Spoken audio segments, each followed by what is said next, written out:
இந்த பதிவு முழுக்க முழுக்க பெண்களுக்கு சமர்ப்பணம்.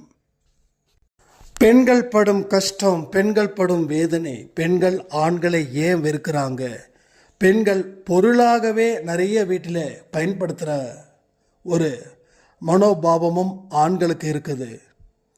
இந்த குடும்பத்தில் வாழ முடியுமா, இந்த குடும்பத்தை விட்டு விலகி தனியாக நிற்க முடியுமான்னு அப்படின்னு ஒரு கட்டத்தில் யோசிக்கிறவங்களுக்கும் இந்த பதிவு மிகப்பெரிய ஒரு வழியை தாக்கத்தை ஏற்படுத்த போகுது. பிரார்த்தனைகள் எப்படி செய்யணும் அப்படின்றதையும் இதுக்கு என்ன தீர்வு அப்படின்றதையும் இந்த பதிவிலையும் சொல்லியிருக்கோம். நீங்கள் இன்னைக்கு செய்யக்கூடிய பிரார்த்தனையிலையும் அதற்குண்டான பதில்கள் கிடைக்கும். சும்மா ஆணாதிக்கம் பெண்ணாதிக்கம் இதை பற்றிலாம் பேச வேண்டாம். இங்கே பாதிக்கப்படுவது என்னவோ 100க்கு 100 பெண்கள் மட்டும்தான். பெண்களுக்கு எதிராக குடும்பத்திலையும் பிரச்சனைகள் இருக்குது. வன்முறைகளுக்கு பயங்கரமான ஒரு பலியாக மாறுறதே பெண்கள் தான். பாலியல் ரீதியாக, அடிமை ரீதியாக நிறைய பெண்கள் திறமை இருந்தும் கண்ணீர் விட்டு கதறிக்கிட்டு இருக்காங்க. உங்களால் தனியாக நிற்க முடியுமா, நிற்க முடியாதா? தனியாக நின்னா இன்னொரு ஜெயலலிதா அம்மா மாதிரி, இன்னொரு அன்னை தெரசா மாதிரி, இன்னொரு இந்திரா காந்தி அம்மையார் மாதிரி மாற முடியுமா, மாற முடியாதா? அத்தனைக்கும் இந்த பதிவு உங்களுக்கு மிகப்பெரிய மாற்றத்தை ஏற்படுத்த போகுது. இந்த பதிவை சும்மா கேட்டால் பார்த்தாது, கேட்டு முடிச்சுட்டு கடவுளுக்கு நன்றி சொல்லுங்கள். இரும்பு பெண்மணியா, மதிப்புமிக்க பெண்மணியா நீங்கள் நிச்சயமாக மாறுவீர்கள்.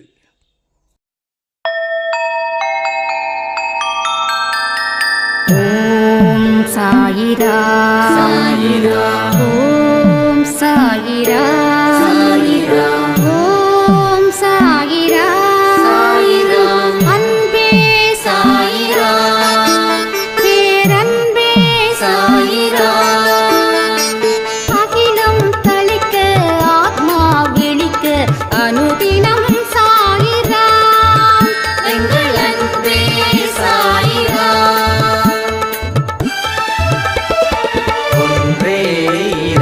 ஒன்றே பூமிக்கென்றும் சாயிரா, சரணம் சாயிரா, நன்றே செய்து வாழ்வோம், நாம் ஒன்றே செய்து வாழ்வோம், அன்பே சாயிரா.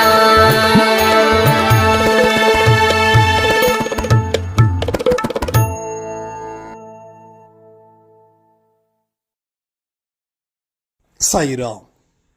என் உயிரின் உயிரானவர்களே, 2 நாளாக கொஞ்சம் ஒர்க் பிஸியால் ஆடியோ கொடுக்க முடியல. அதனால தான் மறு ஒளிபரப்பு போட வேண்டியது இருந்தது. ஆனால் இந்த மறு ஒளிபரப்புலேயும் நிறைய விஷயங்களை சாய்ப்பா உங்களுக்கு கொடுத்துருக்காருன்னு நினைக்கும்போது ரொம்ப ரொம்ப ஹாப்பியாக இருந்தது.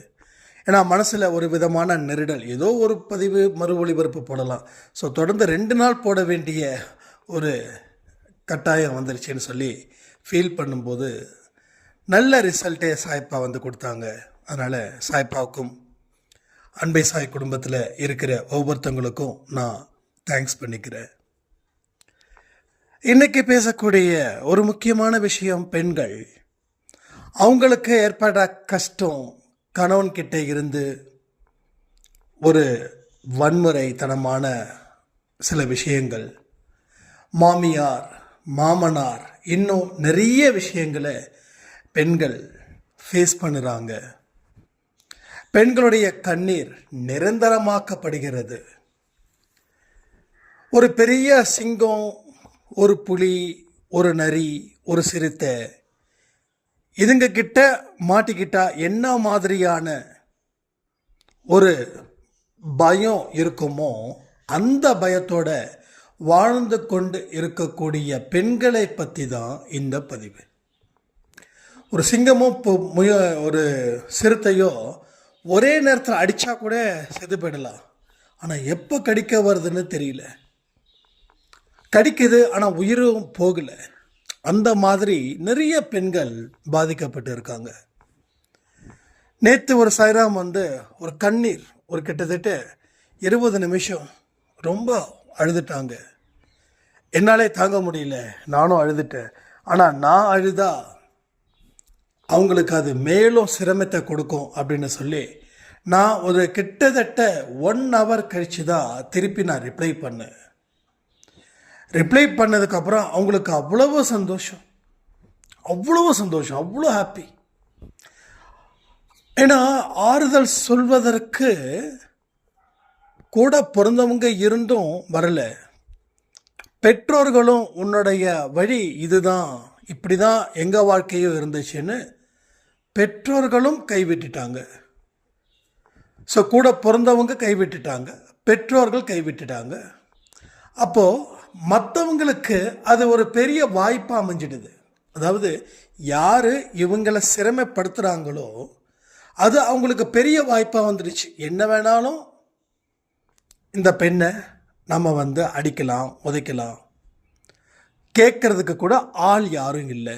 அந்த மாதிரியான ஒரு நம்பிக்கை அவங்களுக்கு வந்துடுது. அதனால் மேலும் துன்பத்துக்கு அவங்க ஆட்படுகிறார்கள். நான் ஒரு விஷயம் சொல்கிறேன், நல்லா கேட்டுக்கோங்க.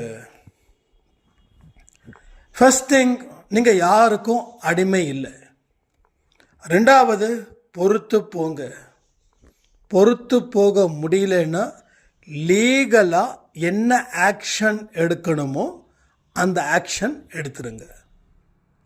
எத்தனையோ மகளிர் குழு, அந்த குழு இல்லை, இந்த பணம் கொடுக்கறது வாங்க அது இல்லை, மகளிருக்காக போராடக்கூடிய குழுவும் இருக்குது. அங்கே போயிட்டு அவங்க மூலமாக சில விஷயங்களை செய்யுங்க.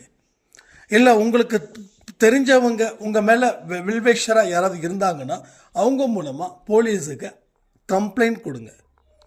ஏன்னா நீங்கள் அடி வாங்க வேண்டிய அவசியம் இல்லை. உங்களை தண்டிக்கக்கூடிய ஒருத்தவர் யாருன்னா அவர் கடவுளே. ஓகேங்களா? அதாவது பொறுமையை தாண்டி சொல்கிறேன். எல்லாமே கர்மாக்களால் முடிஞ்சிடும். ஒருவேளை கடவுளுடைய விருப்பம் நீ இந்த குடும்பத்தில் இருக்கக்கூடாது, மேலும் மேலும் உனக்கு இப்படி தான் இருக்கும், இது குறையிற மாதிரி தெரியலன்னு சொல்லி உங்களுக்கு கடவுள்கிட்ட இருந்து சில ரகசியமான செய்திகள் உங்கள் மனசுக்குள்ளே ஆழமாக வரும். அப்படி வந்துடுச்சு அப்படின்னா நீங்கள் சட்டுன்னு என்ன ஆக்ஷன் எடுக்கணுமோ அந்த ஆக்ஷனை எடுங்க. ஆனால் ஒரு விஷயம் புரிஞ்சுக்கோங்க, தனியாக ஆக்ஷன் எடுத்ததுக்கப்புறம் நீங்கள் தனித்து விடப்படுவீர்கள். தனித்து விடப்படக்கூடிய இடத்துல நீங்கள் இன்னும் தைரியத்தோடு போராடணும். ஏன்னா வாழ்க்கை ஒவ்வொரு மனுஷங்களுக்கும் புது புது அனுபவத்தை தான் கொடுக்குது. இப்போ எனக்கு ஏற்கனவே ஒரு மோசமான அனுபவம், இப்போ ஆல்ரெடி நான் கடனில் இருந்தேன்னு வச்சுக்கோங்களேன், கடனில் இருந்தேன் இல்லையா, இப்போ எனக்கு புதுசாக கடன் வந்துச்சு அப்படின்னா என்னால் சமாளிக்க முடியும். ஏன்னா ஆல்ரெடி ஏற்கனவே இருந்த ஒரு அனுபவம். அதே போல் ஃபேமிலிலேயும் சில இஷ்யூஸ், அதையும் நம்ம பார்த்தோம். என்னோடய ஃபஸ்ட் மேரேஜ் உங்களுக்கு தெரியும், ஒரு பெரிய ஃபெயிலியர் ஆனது. அப்போ அந்த அனுபவமும் இருக்குது. அப்போ அடுத்த வாழ்க்கையை ஆரம்பிக்கும் போது அதில் இருக்கக்கூடிய நெளிவு சுழிவுகளும் தெரியும். அப்போது புதுசான அனுபவங்கள் வரும்போது நமக்கு எல்லாமே ஒரு விதத்தில் ஒரு பயமும் இருக்கும், பதட்டமும் இருக்கும். நம்ம எடுக்கிற முடிவு தெளிவாக இருக்குமா அப்படின்றத யோசிக்க முடியும். ஃபார் எக்ஸாம்பிள், சின்னதாக ஒரு விஷயம், நீங்கள் ஒரு 20 வருஷமாக அதே வீட்டில் இருந்திருப்பீங்க. இப்போ திடீர்னு வேறு ஒரு வீடு சூப்பராக வாங்கியிருப்பீங்க, அந்த வீட்டுக்கு போவீங்க.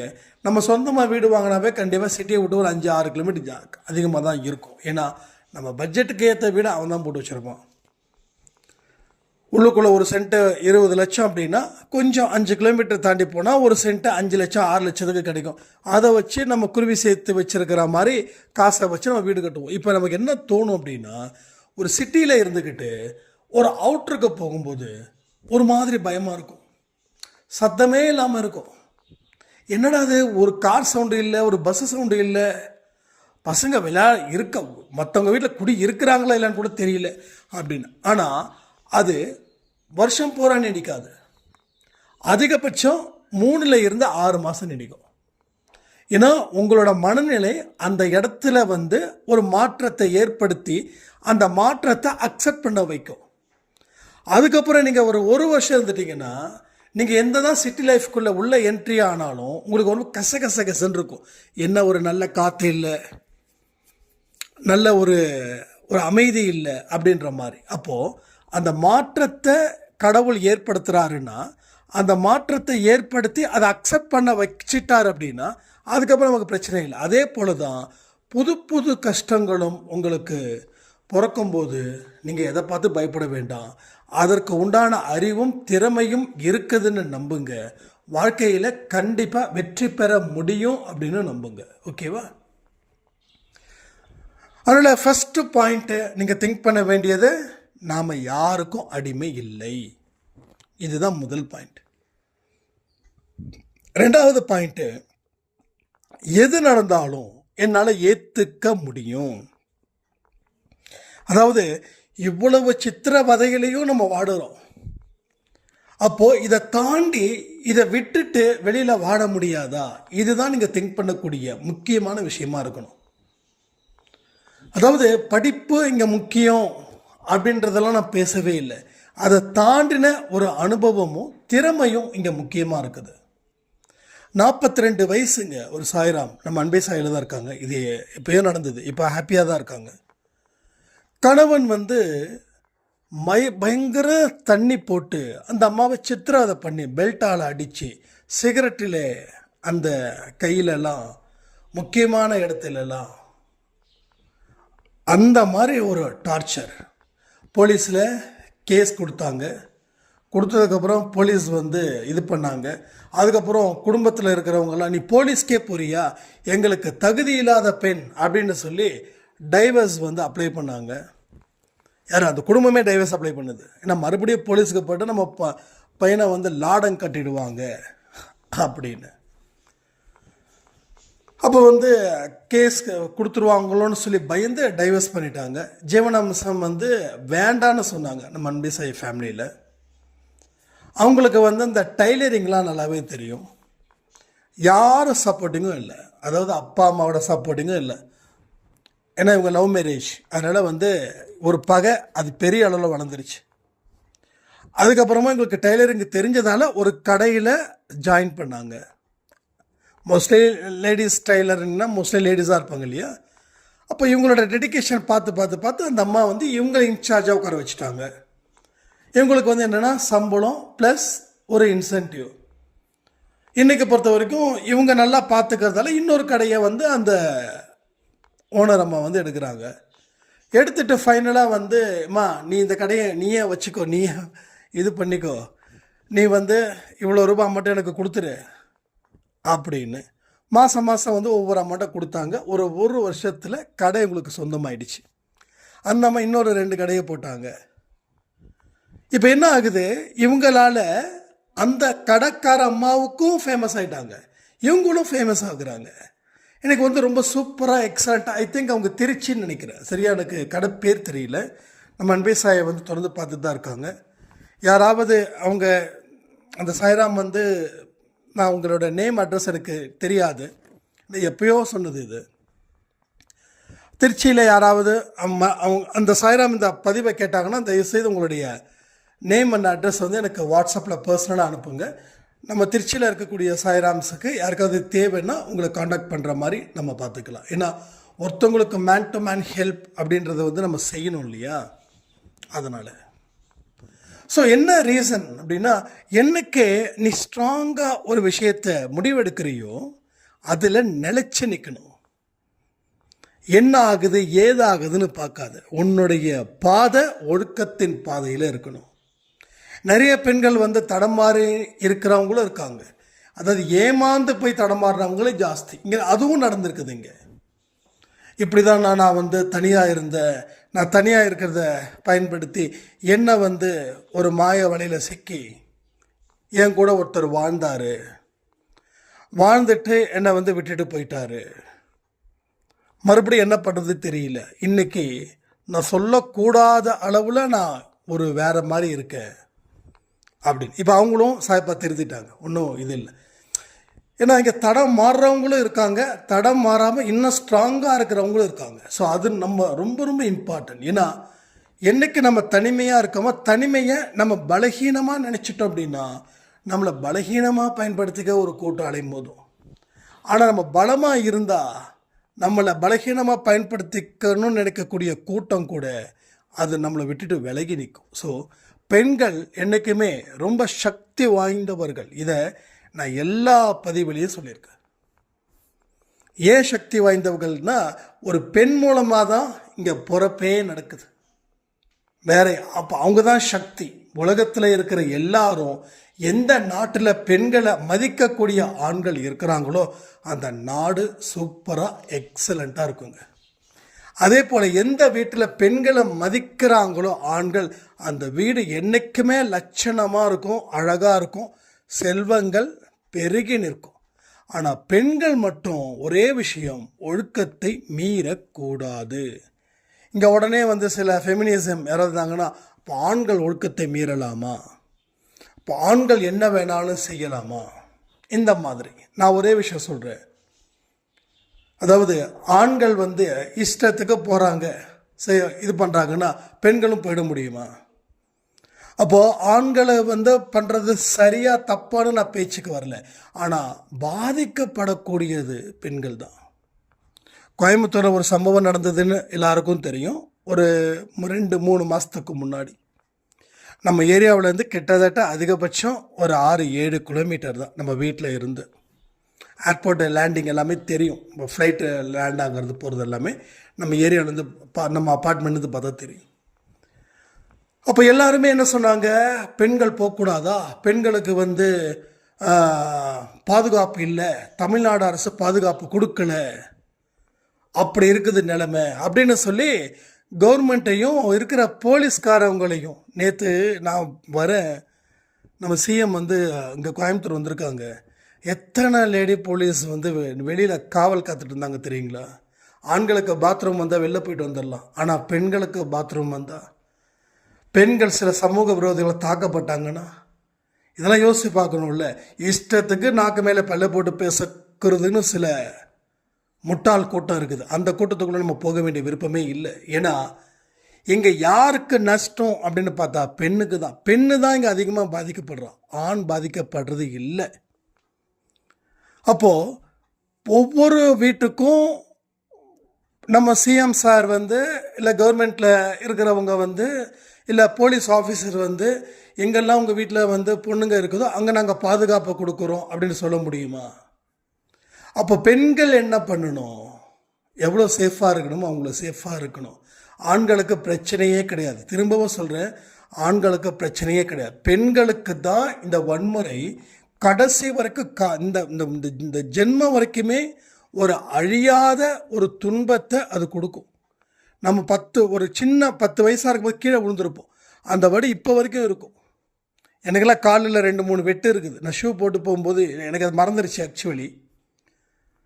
அப்போ அந்த காலில் வெட்டு இருக்கும். என்னம்மா இதுன்னு கேட்டால், நீ ஷூ போட்டுற, முத ஷூ போட்டு. நான் படித்தது கவர்மெண்ட் ஸ்கூலு தான், அப்போயே எனக்கு ஷூ போட்டு தான் போனேன், எனக்கு ரொம்ப பிடிக்கும் எனக்கு. அப்போ சைக்கிளில் நீ பின்னாடி உட்காந்துட்டு இருந்தடா, ஒருத்தர் கூட்டு போனார். அவர் அந்த இது அப்போ அந்த வடு இப்போ வரைக்கும் இருக்குது. காயம் இல்லை, வலி இல்லை, ஆனால் வடு இருக்குது. அதே வலி அந்த வடுவோட காயமும் இருந்துச்சுன்னா, சாரி வலி இருந்துச்சுன்னா எப்படி இருக்கும்? 10 வருஷத்துக்கு முன்னாடி இந்த வடு, அந்த காயத்தோட வடு இப்போ வரைக்கும் எனக்கு வலிச்சதுன்னா அது எனக்கு நரக வேதனை தானே. அப்போ பெண்கள் நரக வேதனையை அனுபவிக்கிறாங்களா இல்லையா? நல்லா யோசிச்சு பாருங்க. ஆண்கள் தனிமையான ஒரு இடத்த தேடுறாங்க அப்படின்னா, அதாவது விரும்புகிறீங்க ஓகே, லவ் பண்ணுறீங்க ஓகே, பாசமாக இருக்கீங்க ஓகே, ஆனால் ஆண்கள் அந்த அந்த பையன் எத்தனை பேரை எதிர்த்து சண்டை போடுவான். நான் அந்த பையனை குறை சொல்லலை, அது உண்மையாக லவ்வாக இருக்கட்டும், தெய்வீகமான காதலாக கூட இருக்கட்டும். ஏன்னா காதலுக்கு நான் எதிரிலாம் கிடையாதுங்க. ஆனால் அந்த பையனுக்கும் பொறுப்பு இருக்கணும். அந்த பையனுக்கு இருக்கக்கூடிய பொறுப்பை விட அந்த பொண்ணுக்கு 100 மடங்கு பொறுப்பு ஜாஸ்தியாக இருக்கணும். நான் சொன்னது சரியா தப்பா நீங்களே கமெண்ட் பண்ணுங்கள். இல்லை நான் சட்டம் சரியில்லை அப்படின்னா நீங்கள் பாட்டுக்கும் கத்திக்கிட்டே இருக்க வேண்டியதுதான். நாளைக்கு நம்ம வீட்டில் அந்த அந்த நம்ம வீட்டில் இருக்கக்கூடிய பெண்ணுக்கு அந்த துன்பம் வந்தால் தான் நம்ம இது பண்ணாமல் இருப்போம். ஸோ ஒரு 4 பேர் சேர்ந்தாங்கன்னா யாராலையும் அட்டாக் பண்ண முடியும். என்னையே சொல்கிறேனே, 2 பேர் எனக்கு ஓகே, எதிர்த்து சண்டை போடு. 3 பேர் வந்தால் என்னால் முடியாது. ஒருத்தன் கையை பிடிச்சிக்கிட்டான், ஒருத்தன் காலை பிடிச்சிக்கிட்டான்னா, ஒருத்தன் வயிற்றுல குத்துனான் அப்படின்னா முடிஞ்ச அவ்வளோதான். இது வந்து ஹீரோயிசம் கிடையாது. விஜய் மாதிரி சண்டை போடவோ இல்லை ரஜினி மாதிரி பறந்து சண்டை போடவோ இதெல்லாம் ஆகாது. இது ஹீரோயிசம். அது மாதிரிலாம் யாராலையும் அடிக்கவே முடியாது. ஸோ 2 பேர் ஓகே, 3ஆவதாக வர்றது கண்டிப்பாக முடியாது. ஒருத்தன் வந்து நம்மளை வந்து பிடிச்சிப்பான், இன்னொருத்தன் அடிப்பான். அப்போ என்ன போகும்? உயிர் போகும், இல்லை கை கால் போகும். இது ஆண்களுக்கு. ஆனால் பெண்களுக்கு என்ன நடக்குதுன்றது உங்களுக்கு தெரியும். ஒரு பெண் ஒரு ஆணை ஏன் வெறுக்கிறா அப்படின்னா, அந்த பெண்ணுக்கு நடந்த மோசமான வன்முறை, அது பாலியல் ரீதியாகவும் இருக்கலாம், இல்லை புருஷன் வந்து பொண்டாட்டிய அடிமையாக பயன்படுத்தி ஒரு மிஷின் மாதிரி பயன்படுத்திக்கக்கூடிய மிருகமாகவும் இருக்கலாம். நிறைய பேர் வந்து நிறைய விஷயங்கள் இப்படி நடக்குதுங்க. என்னோட மனசை புரிஞ்சிக்கல, என் புருஷன் என் மனசை புரிஞ்சிக்கல, ஒரு பெண்ணுக்குன்னு மனசு இருக்குதுன்றது தெரிஞ்சிக்கல, உடம்பு மட்டும்தான் இங்கே இருக்கிறவங்களுக்கு தெரியுதுன்னு ஒரு பெண் அழுகுறாங்க. அதனால் என்னோட அப்பாவை கூட வந்து அப்படி சொல்கிறாங்க, எங்கள் அப்பாவை கூட வந்து எங்கள் அப்பாவும் எங்கள் அம்மாவை இப்படி தான் பயன்படுத்துவாரோ. பெத்த அப்பாவை யாரும் வெறுக்கிறது இல்லை.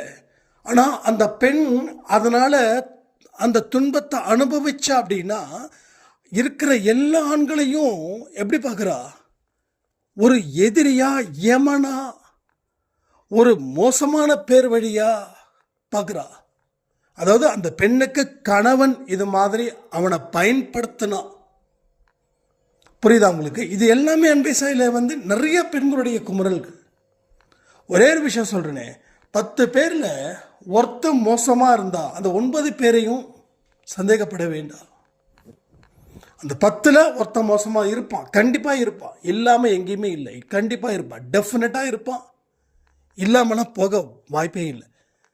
அதனால் பெண்கள் கடும் வன்முறை தாக்குதல், கடும் அவங்க மேலே தாக்குதல் இங்கே நடக்குது. இங்கே கடும் தாக்குதல் நடக்குது. அப்போ இதில் இருந்து மீண்டு வரவங்க எத்தனையோ மனிதர்கள், எத்தனையோ பெண்கள் இன்னைக்கு வரைக்கும் ஸ்ட்ராங்காக இருக்காங்க. எங்கேயோ ஒரு விஷயம் நடந்துச்சுன்னா அதனால யாரையும் வெறுக்க வேண்டாம், அதுக்காக யாரையும் நம்பவும் வேண்டாம், அதுக்காக யாரையும் நம்பாமல் இருக்கவும் வேண்டாம். புரியுதா?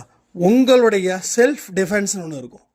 உனக்குள்ளே எவ்வளோ வரைக்கும் போராட முடியுமோ அந்த அளவுக்கு. உன்னால் போராட முடியாத விஷயத்துக்கு நீ தயவு செய்து போராடணும்னு முடிவு பண்ணுறது தப்பு இல்லை. ஆனால் உன்னுடைய போராட்டம் ஒருவேளை தோல்வியில் முடியுது. உனக்கு 10 வழி இருக்குது, 9 வழி நல்லா இருக்குது, ஒரு வழி சரியில்லை. அந்த ஒரு வழியில் போயிட்டு இல்லை அதை சரி பண்ணுவேன்னு நினச்சிக்கிட்டு போகிறது எனக்கு என்னமோ அது முட்டாள்தனமான முடிவாக மாறிடுமோன்னு தோணுது. அதனால் மனசை முதல்ல தயார் செய்யுங்க. மனசை தயார் செய்யணும். மனசு தான் இங்கே எல்லா ஒரு மாயாஜாலத்தையும் காட்டுது. அந்த மனசை மட்டும் நம்ம சரி பண்ணிட்டோம் அப்படின்னா எவனும் உங்ககிட்ட நெருங்க முடியாது, கை வைக்க முடியாது. அந்த அளவுக்கு நீங்கள் தீ மாதிரி போயிடுவீங்க, நெருப்பு மாதிரி போயிடுவீங்க. இப்பயும் சொல்கிறேன், பெண்கள் என்றைக்குமே நெருப்பாக இருக்கணும். யாரும் இந்த பெண்கிட்ட எளிதில் நெருங்க முடியாதுப்பா, அந்த மாதிரி நீங்கள் இருக்கணும். புரியுதா? அந்த மாதிரி இருக்கணும். உதவி செய்வதில் தாய்மை உள்ளம் கொண்டவர்களாகவும் தீங்கு செய்பவர்கள் முன்னாடி நெருப்பு மாதிரி நீங்கள் இருக்கணும். அதுதான் நீங்கள் முதல் படி செய்யணும். நிறைய விஷயங்கள் அன்பேசாயில் இருக்குங்க. சும்மா வந்து உட்காந்துக்கிட்டு மந்திரத்தை சொல்லி பெண்களை கண்ணீர் விடணும்னு எந்த பதிவிலையும் நம்ம சொல்லியிருக்க மாட்டோம், எங்கேயும் சொல்லியிருக்க மாட்டோம். முடிஞ்ச அளவுக்கு போராடு, முடியலையா போராட்டத்தை மாற்று, அவ்வளோதானே, யுத்தி மாற்று. நம்ம சொல்கிறோம் நம்பிக்கையோடு இருங்க, பொறுமையோடு இருங்கன்னு சொல்லியிருக்கோம். பொறுமையோடு இருங்கன்னா கடைசி வரைக்கும் அவன் அடிப்பான், அவன் கேவலமாக பேசுவான், அப்படிலாம் இல்லை. ஒரு இடத்துல மாற்றம் வருதான்னு பாருங்கள். இது இன்னமும் ஜாஸ்தி ஆகுதுன்னா கடவுள் அந்த இடத்த விட்டு உங்களை கிளப்ப முடிவு பண்ணிட்டாருன்னு அர்த்தம். என் வாழ்க்கையில் அப்படி தான் இருக்கும், நிறைய விஷயங்கள் அப்படி தான் இருக்கும். அவர் ஒரு விஷயத்தை பிடிக்கலை அப்படின்னு அவர் முடிவு பண்ணிட்டாருன்னா, நம்ம அந்த இடத்துல இருக்கிறதுக்கு அவருக்கு பிடிக்கல அப்படின்னு சொல்லி முடிவு பண்ணிட்டாருன்னா, அவர் பல விதத்திலையும் அங்கே இருக்க முடியாதது போல அவர் ஏதாவது செய்து கொண்டே இருப்பார், ஏதாவது செஞ்சுக்கிட்டே இருப்பார். அதனால தான் பலருக்கு பல கஷ்டத்தை கொடுத்து இந்த இடத்த விட்டு நகரு, இது உன்னுடைய இடம் கிடையாது, உன் வாழ்க்கையில் நீ செய்ய வேண்டிய வேலைக்கு இந்த இடம் செட் ஆகாதுன்னு சொல்லி மேலும் மேலும் கஷ்டத்தை கொடுத்து கொண்டு இருக்கிறார். சரியா? இப்போ இது வரைக்கும் நம்ம பேசிட்டோம். இனி சாயப்பா கிட்ட நாம் சரிசமமான மனநிலையில் இருந்து பிரார்த்தனை செய்யணும். அது எப்படி செய்யணும் தெரியுமா? பிரார்த்தனை சொல்லும்போது ஞாபகம் வந்துருச்சு. இன்றையில இருந்து நைட்டு 10 மணிக்கு பிரார்த்தனை உங்களுக்கு வந்துடும், கவலைப்பட வேண்டாம். உங்களோட பிரார்த்தனைகள் என்னென்ன இருக்குதுன்றதை எனக்கு அனுப்புங்க. இந்த 2 நாள் கொஞ்சம் அவுட் ஆஃப் ஸ்டேஷன் இருந்ததால் என்னால் எதுவுமே ஃபாலோ பண்ண முடியல, அதனால தான் இந்த பிரச்சனை இருக்குது. அதனால் என்னென்னலாம் பிரார்த்தனைன்னு சொல்லி ஒரு ஐகான் கொடுத்து இது பண்ணுங்கள். ஏன்னா நிறைய மெசேஜஸ் வருது.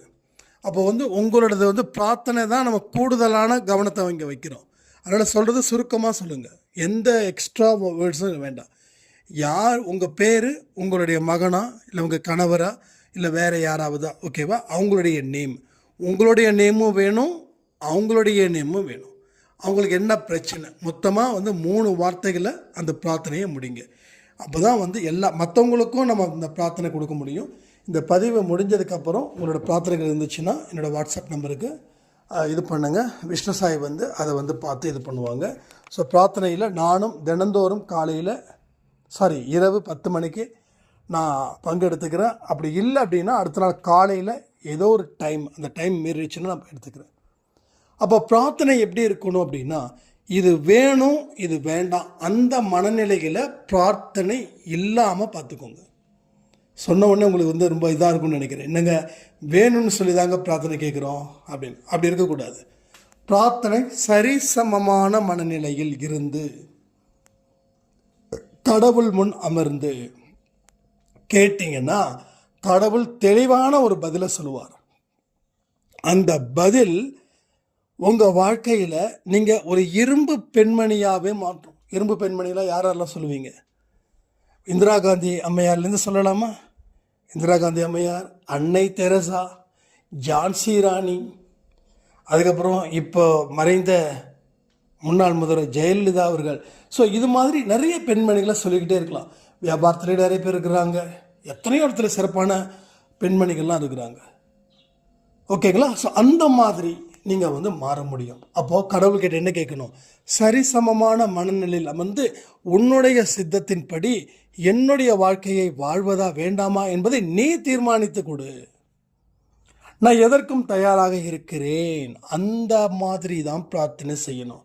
இங்கே யாரையும் வெறுக்கவும் இல்லை, யாரையும் விரும்பவும் இல்லை.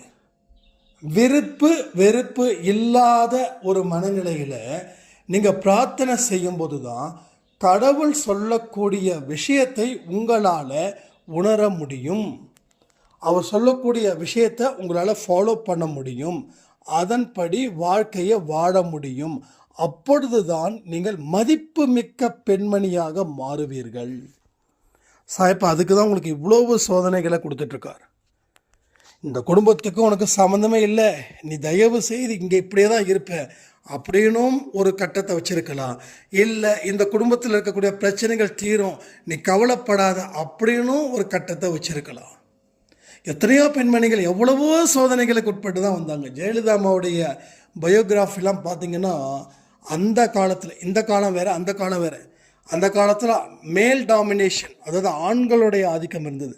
அந்த இடத்துல ஒரு பெண் வந்தால் அந்த பெண்ணை பற்றி எவ்வளவு கொச்சையாக எவ்வளவு கேவலமாக அந்த பெண்ணு தூக்குல தொங்குற அளவுக்கு பேசக்கூடிய ஆண்கள் அந்த காலத்தில் இருந்தாங்க.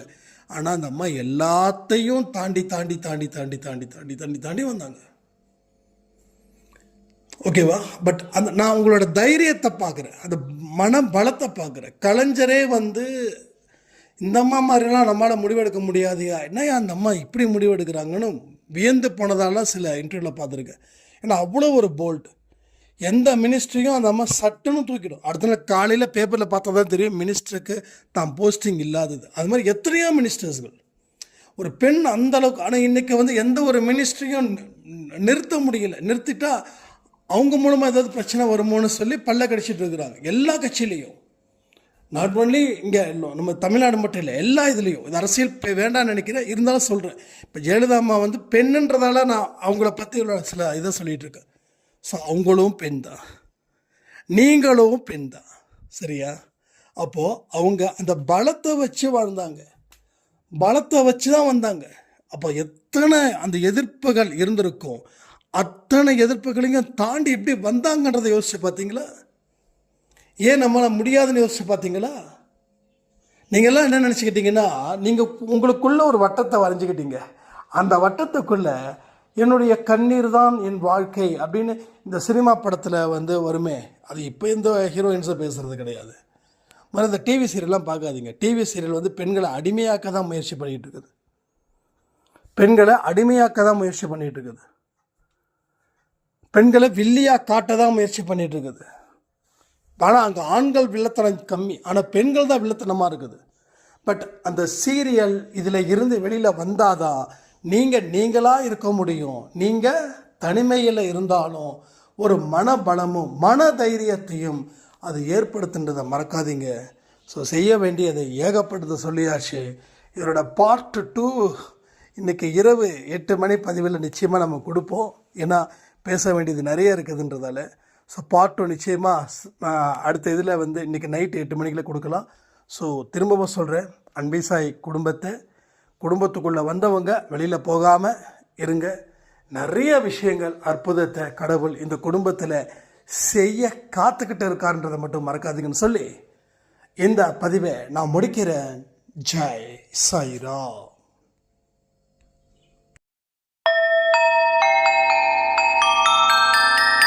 ஓம் சாயிரா சாயிரா, ஓம் சாயிரா சாயிரா, ஓம் சாயிரா சாயிரா, அன்பே சாயிரா, பேரன்பே சாயிரா, அகிலம் தளிக்க ஆத்மா விழிக்க அனுதினம்